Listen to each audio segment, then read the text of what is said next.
Hello students, welcome back to our channel Study Shastra. In this video you are going to study about the topic Say's law, which comes in the determination of income and employment.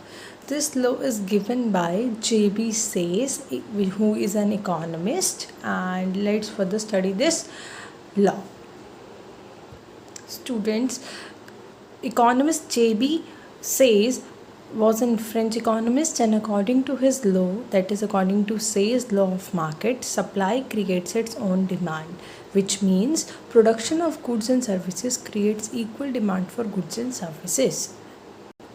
According to this law, when supply increases, total production of goods and services also increases, which increases the employment in the economy, and as the employment rises, factor income increase, national income increase, which indirectly increases the demand in the economy. Economist J.B. Say's also took some assumptions while proving this Say's law of market. These assumptions include that there should be a closed economy in the market, which means that there is not any export or import in the economy, which is an open economy. So there should be an closed economy. There is no saving, that if anyone is earning something, he will use that earning to consume, not to save. There is no government interference, that government should not interfere in the economy, and economy will move its functioning on the demand and supply forces.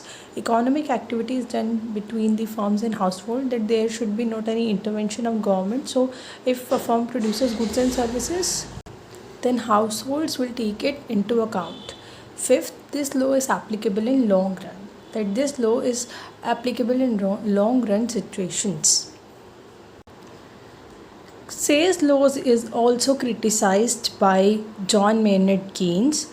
This Say's law of market is criticized by J.M. Keynes. According to him, supply doesn't create its own demand, while demand creates its own supply. As we know that there is overproduction and unemployment in the economy, people do not spend their entire income on consumption. They will save a part from their income and use it for saving, and this reduces their consumption.